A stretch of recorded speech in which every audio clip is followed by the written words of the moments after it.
네, 2021년 6월 14일 이정훈입니다.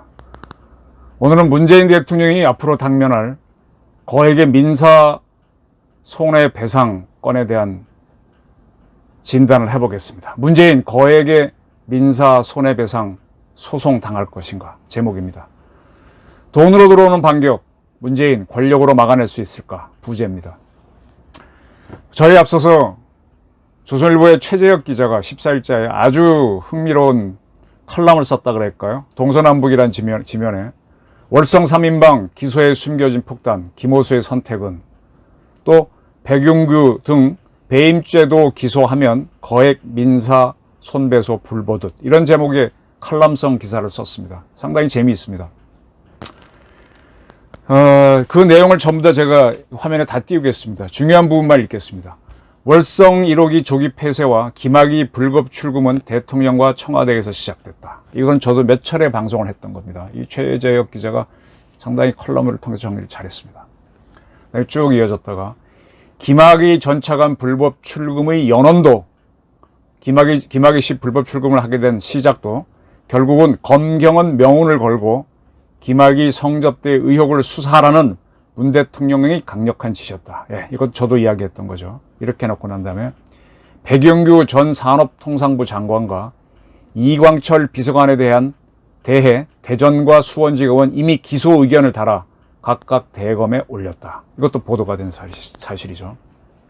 총장 공백 상태에서 윤석열 씨가 총장에서 그만두고 조남관 씨가 대행을 했었고, 총장은 없었죠. 그 다음에 김호수 씨가 이제 총장이 됐는데, 김호수 씨가 되기 전까지 대검은 결론을 미뤘고 공은 결국 김호수 신임 검찰총장에게 넘어가 있다. 이렇게 쓰고 난 다음에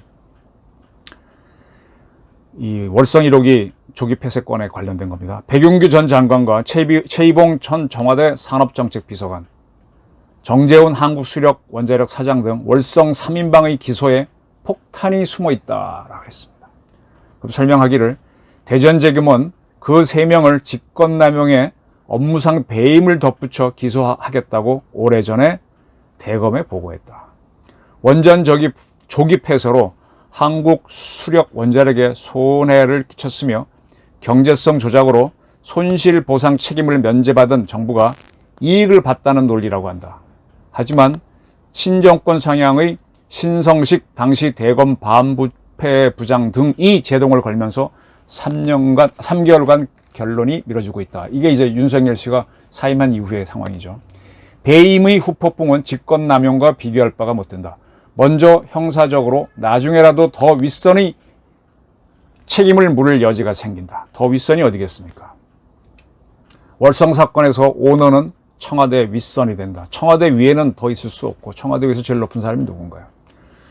정부에서 더 심각한 것은 배임으로 기소할 경우 민사 손해배상 소송이 불보듯하고 정부가 패소할 여지가 커진다는 점이다. 이 사건에서는 한수원을 계열사로 거느린 한전의 민간 주주 등이 천문학적 액수의 손배소를 형사 기소된 사람들이나 국가를 상대로 제기할 수 있다. 한수원은 100% 한전이 투자한 회사입니다. 그래서 한수원 이사회에서 결정을 내려갖고 월성 1호기를 경제성이 있는 걸 없다고 해서 조기 폐쇄해서 없애버렸어요. 돈 잘 버는 기계를 없애버린 거죠. 그거 왜 네 맘대로 했어? 이사회에서 결정했으니 당신들 손에 물어줘 하고 소송을 걸 수 있다는 얘기입니다. 청와대 압력을 받은 산업부의 지시로 한수원이 회계법인을 끼고 경제성을 조작해 멀쩡히 돌아가는 월성 1호기를 폐쇄한 것만으로도 7천억 원이 이미 날아갔습니다. 예. 월성 1호기 가치가 그 정도였죠. 그건 없어졌고 돈 벌어주는 것, 매년 벌어주는 수익도 날아갔죠. 한전이나 한수원이 이런 기회비용은 더 클 수 있다. 이런 것들에 대해서 왜 우리 잘 버는 거를 내 이익을 날렸어? 한수원 이사회 니들이 했지. 손해배상 건다는 겁니다. 그리고 이러한 소송은 현직 대통령을 상대로도 가능하다. 현직 대통령에 대한 소추 보류 조항은 민사에는 적용되지 않는다. 형사에서만 적용되죠. 최근 문 대통령이 자신이 당사자인 민사소송에 직접 대응한 걸 보면 알 수 있다. 이게 뭔가 하면은 강규영 명주대 교수건입니다. 이분이 박근혜 정부에서 KBS 사회이사를 했어요. 근데 정권이 바뀐 다음에 이분을 강제로 해임했습니다. 이에 대해서 이분이 해임 무효 소송을 냈는데 1심에서 이겼고 2심에서 이겼습니다. 근데 문재인 대통령이 대법원으로 이걸 끌고 갔어요. 대법원에서도 만약에 강기영 교수가 이기면은 그때는 강 교수가 문 대통령을 상대로 손해배상을 걸 겁니다. 이렇게 되면은 문 대통령은 상당히 고통스러울 수도 있죠. 그러니까 지금 계속 시간을 끄는 거죠. 대통령 재임 중에 그걸 당할 수도 있잖아요. 민사소송이니까. 그래서 3심으로 끌고 갔다. 그런 해석입니다. 밑에 부분을 읽겠습니다. 이 강기영 교수가 아주 치열하게 문재인 정권을 물건들어주고 있고, 이분이 여기서 계속 이기기 때문에 이 월성 1호기 조기 폐소로 인해서 이익이 날라갔잖아요. 그로 인해서 수익을 못 벌거든요. 한전이 지금 적자가 얼마죠? 몇백억이죠? 멀쩡한 거 돈을 왜 날려요? 참고로요, 후쿠시마 원전 사고 났을 때 그때 바로 바닷물을 넣어서 했으면 폭발 안 일어납니다. 수소폭발 안 일어나는데 그거 왜 못했는 줄 아십니까? 후쿠시마 원전에서는 계속 소장에 물 집어넣자, 바닷물 넣자 그러는데 이사들이 겁을 냈어요. 야, 이거 물 집어넣어서 사고는 막지만 그게 사고 안 날 수도 있잖아요. 그러면 원전 하나 버린 게 되니까 그러면 이사회가 책임을 져야 됩니다. 그래서 결정을 못했던 겁니다. 동경전력 사장이 현장 파악을 못했던 거죠. 현장 소장 의견을 드렸어요. 손해가 더 크게 났죠. 똑같은 상황이 문재인 정권에서 한수원 이사회를 했던 사람들이 당할 것입니다. 문재인 정부로서는 사활을 걸고 배임죄 기소를 틀어막아야 하는 이유가 있는 셈이다. 아시겠죠? 또 설명을 합니다. 우리 최 기자가. 추미애 전 법무부 장관이 느닷없이 윤석열 직무정지와 징계 청구를 들고 나온 것도 월성 원전 수사와 무관하지 않다.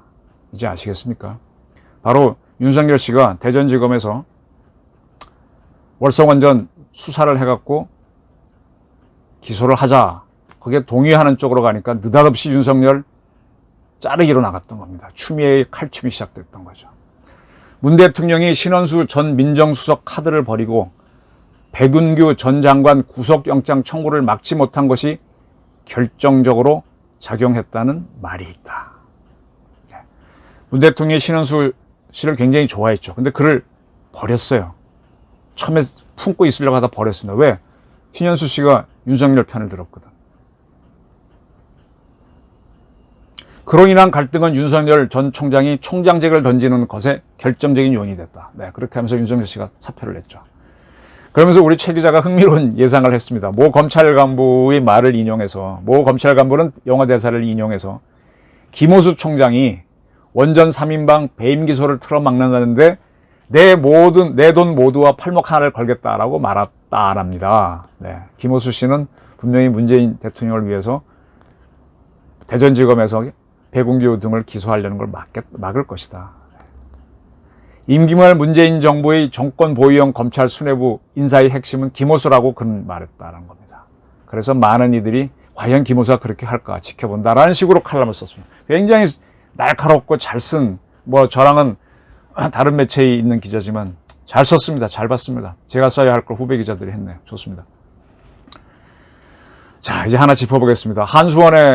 한수원하고 한전의 자회사가 한수원하고 발전회사, 동서발전, 남부발전 등이 있죠. 그런 회사들이 문재인 정부가 출범한 이후에 석탄발전소 죽이기, 원자력 발전 죽이기, 제가 탈핵 비판이라는 책을 냈다 그랬죠. 원전 죽이기를 했습니다. 그거 하니까 바로 그 회사에서 임원들 배상 책임 보험을 줄줄이 가입한 사실이 있습니다. 이 배상보험은 임원이 직무와 관련해 회사나 제3자에게 법률상 손해배상을 해야 할 경우 이를 보전해 주는 겁니다. 이거를 구체적으로 터뜨린 것이 국민의힘의 여성 의원인 이희영 씨입니다. 이건 중앙일보가 보도한 건데요. 여러 신문이 보도했습니다. 간단히 설명드리겠습니다. 지난 2월 7일 이희영 국민의힘 의원이 한수원과 한국전력, 그 다음에 동서발전 등 석탄발전사로부터 최근 5년간 임원 배상 책임 보험 가입 현황 자료를 받아갖고 분석을 했습니다. 해보니까 한수원은 2017년 6월 19일 문재인 정권이 그해 5월에 출범했죠. 바로 한 달쯤 된 6월 19일 3억 3,100만 원을 내고 500억 원 한도의 1년짜리 만기 보험을 동부화재에 가입했습니다. 임원 보험을 가입한 거죠. 근데 바로 6월 19일은 문재인 대통령이 고리 1호기 영구 정지 행사에 가서 탈핵 정책을 발표한 날입니다. 제가 탈핵 비판이라는 책에서 다뤘던 주제가 바로 그걸 시작한 날입니다. 왜 이걸 했을까요? 이 사람들이 절대 바보 아닙니다. 이건 좀 이따 설명을 드리겠습니다. 그리고 이 1년이 끝난 2018년에는 현대보상에 3억 3,600만 원을 주고 역시 500억 한도의 1년 보험을 들었고, 19년에는 롯데손해보험에 3억 1,000만 원을 주고, 2020년에는 롯데에 역시 3억 6,500만 원을 주고 가입했습니다. 올해는 아직 오늘이 15일인가요? 13일인가요? 19일 아직 안 됐으니까 올해는 좀 있으면 가입하겠죠. 이 보험 적용 대상자는 정재현 한수원 사장, 그리고 거기에 기획본부장, 발전 등등 8명의 본부장, 그 다음에 상임이사 1명, 비상임 감사 7명, 그 다음에 또 등등 17명입니다. 이러한 사실에 대해서 한수원 측은 월성원자력발전소 1호기 조기 폐쇄와 관련해 고발된 사건이 있어 이에 대응하기 위한 변호사 비용 등을 해당 보험으로 처리했다라고 답변했습니다. 근데 한수원이 2017년에 이걸 보험에 들었는데 한동안은 가입 안 했었어요. 옛날엔 들었었어요. 이게 설명을 드리겠습니다. 2005년에 감사원이 발전공기업은 배상보험이 필요 없다라고 지적을 합니다. 감사 지적을 해갖고 2005년부터는 이후로는 한수원은 이 보험 가입 안 했었어요. 그 전에 가입했던 거죠. 그런데 문재인 정권이 출범하니까 2017년에 다시 가입을 하는 겁니다. 그죠? 근데 왜 이걸 가입했느냐? 한수원도 다 알잖아요. 한수원 측에서 이 보험 가입하기 전 2017년 5월, 다시 말하면 그때 9일날인가 8일날 문재인 정권이 출범하죠. 그들의 공약이 탈핵 정책이었습니다. 그때쯤에 작성한 보험 가입 추진안 한수원 자료입니다. 거기에는 새 정부 출범으로 신규 원전 건설 중단 위험 등에 따른 경영 리스크를 보험료를 통해 보전받을 필요가 있다. 그래서 이걸 가입하자 이렇게 됐다는 겁니다. 그러면 한수원도 이런 게 해놨기 때문에 이사회에서 이사들이 회계법인서 바꿔준 자료에 따라서 폐쇄해라 이런 결정을 내릴 수 있었다는 게 되는 거죠. 그러면 이게 문제가 커지는 거죠. 네. 이미 한수원도 이게 엉터리라는 걸 알았다는 얘기가 된다는 거죠. 2018년 6월 한수원 이사회 회의록을 보면 이런 얘기가 있습니다. 한 이사가 원전 폐쇄가 전기요금 상승 요인이 될 수 있는데 국민에게 소송 문제가 없겠느냐. 자, 원전 폐쇄하면 전기요금 오를 텐데 국민이 소송 걸면 어떡할래? 질의하니까 한수원 관계자는 탈원전만을 고려한 보험 가입은 아니다. 책임 경영 강화와 임원의 안정적 경영 활동을 보장하기 위해서 들었다. 이렇게 답변했습니다. 그러면 빙빙 돌아가긴 했지만 탈원전만은 고려한 게 아니지만 탈원전도 고려했다라고 대답했죠. 네. 그러면 이미 자기들이 조작을 하고 있다는 걸 누구 지시로? 백운규 지시로. 누구 지시로? 문재인 지시로. 이렇게 되는 거예요. 그럼 따라 올라가게 되면 문재인까지 손해배상 소송을 한전 주주들이 걸 수 있는 거죠. 걸었을 때 거액이 걸릴 겁니다. 한전 주주들은 개인, 외국인 어마어마합니다. 그 돈을 다 물어주려면 어떻게 해요? 그 보험으로 처리하겠다는 거죠. 그럼 이미 이게 문제가 될 거를 알고 했다는 얘기죠. 문재인 정권에서는 석탄발전소 상당히 때려잡았습니다. 원전에 가려서 그렇지.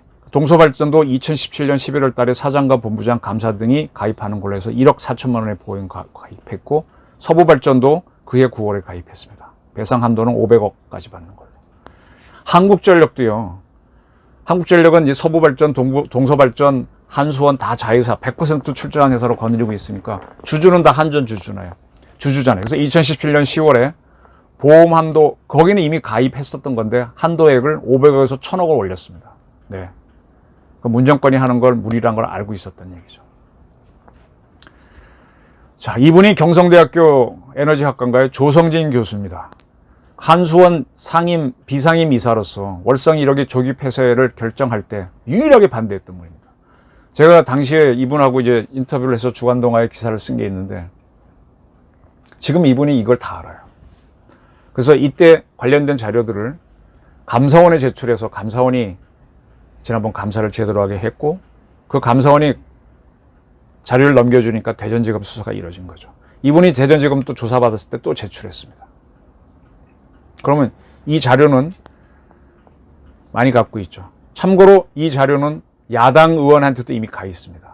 지난번 김학의 불법 출금 사건에 대해서 그 제보자가 국민권익위원회에 제보를 하죠. 그리고 나서 그때는 국민의힘인가요? 새누리당인가? 하도 당명을 바꾸니까 한나라당인가? 거기 가서 또 이렇게 제보를 해서 야당에서 밝히게 되는데 이제 그런 사태가 벌어지게 되는 거죠. 그러면 이게 다 무리란 걸 다 알았고 그래서 미리 이들은 보험에 들어서 대비를 했고 이렇게 무리수를 둔 거는 문재인 대통령의 지시였기 때문에 이게 밝혀지면은 그러니까 백윤규 씨가 기소가 되게 되면 청와대의 지시로 이렇게 멀쩡한 원전을 없애고 수익을 못 나오게 했어? 그럼 돈 물어내 하고 소송이 날아갈 수 있다는 겁니다. 검찰이 기소하지 않아도 결국은 아마 터져 나올 겁니다. 제 이정훈이 알고 있고 우리 최재혁 기자도 알고 있고 중앙일보 기자도 지금 잘 썼네요. 다 알고 있습니다. 이영 의원도 알고 있을 거고 또 다른 국민의힘 의원도 알고 있고 문재인 정권은 이제 계속해서 특히 정권 끝나고 난다면 손해배상 소송에 시달릴 가능성이 있습니다. 이게 계속 합법 불법으로 미니까 이자들이 너무 독재하고 맞서니까 안 되잖아요. 그러니까 이제 소송으로 거는 거죠. 물론 김명수란 사람이 대법원장에 있으니까 어떨지 모르지만 그 징용 배상에 대해서 대법원 판결에도 불구하고 이번 지방법원 판결이 뒤집었잖아요. 판사들이 다 친 문재인은 아니거든요. 그들도 공부한 사람이고 똑바로 볼 줄 아니까 판단을 할 수 있습니다. 그래서 문재인 대통령이 명지대 강기영 교수가 소송 건 거에 대해서 계속 지잖아요. 지니까도 애도 30 하나 많은데 30 끌고 가서 시간 끄는 겁니다. 임기라도 채워야 되니까. 임기 중에 자기가 지게 되면 본물이 터지는 겁니다. 자, 지금 문제는 김호수 총장이 어떻게 하겠느냐. 이 양반이 검찰개혁안 박범계가 내놓은 거에 대해서는 반대했어요. 그건 잘했어요. 근데 이거는 반대해놓고 백운규 씨 등을 기소하자는 거는 보류할 수도 있습니다. 어쩌면 문재인 정권하고 대통령하고 박범계 장관은 그걸 바토할 수도 있죠. 그래, 차라리 이걸 하고 내가 검찰 개혁 안 할게. 대신에 이거 하지 마. 이렇게 할 수 있죠. 다시 보셔야 될 게 제가 어제도 이제 상당히 좀 불편한 방송을 했다고 저는 생각하시는데 제가 공군 참모총장 비겁하다 그랬죠. 시니어 총장이라고 표현했습니다. 윤석열 검찰총장과 비교해서. 자, 문재인 대통령이 공군 이중사 사건의 책임을 공군 참모총장한테 왜 떠넘겼습니다. 왜 그랬겠습니까? 그렇게 해야 더 이상 화살이 본인한테 안 오죠. 그리고 다른 부서들도 긴장을 할 거 아닙니까? 근데 윤석열 총장은 그렇게 안 들었거든요. 그러니까 해임하려고 했던 겁니다. 그러니까 검찰총장하고 공군총장을 비교해 보면은 누가 똑바로 했고 누가 약하게 했는지 딱 답이 나오는 걸 제가 어제 방송을 했던 겁니다. 이렇습니다. 이제 문재인 정권의 비리가 굉장히 많고 잘못한 게 많고 수를 믿고 인민재판식으로 계속 끌고 가면서 이렇게 했는데 이게 하나씩 이미 윤미향 사건의 비리는 터져 나왔고 양이원영 의원의 부동산 비리 13건이나 어머니가 사기를 당했다고 하는 그것도 터져 나왔는데도 뭐 유야무야 되고 어떤 분이 뭐 문재인 정권의 18개, 18개 게이트를 자기가 정리했다 탈핵 비판부터 쫙 그거 있는데 다 버텨내고 있어요. 참 희한한데 이렇게 민간에서 민사소송이 들어가면 과연 어떻게 버텨낼지. 그 틀을 일단은 김호수 씨가 쥐고 있는데 김호수 씨가 만약 기소하라라고 하면 조남관 씨는 그걸 부담스러워서 못하고 대행을 하다 끝나고 나간 거죠. 이제 큰 판세가 보이나요? 근데 이준석이라는 젊은 친구가 야당의 대표가 됐습니다. 그 친구가 이걸 알고 밀어붙이기 시작하면 커지겠죠. 이미 야당엔 자료가 가 있으니까. 근데 그건 구태의원한 거야 하고 물러선다면 그러면 야합이 되겠죠. 또 이재명 씨는 어떻게 할까요? 그리고 또 친원전증을 보이는 정세규 씨는 어떻게 할까요? 이게 앞으로 한국 정치의 다이너마이트가 될 수도 있습니다. 터지지 않아도 좀 지나면 터질 수 있습니다. 문재인 대통령 손해배상 소송 본물을 맞는가 한번 지켜보십시오. 경청해 주셔서 감사합니다.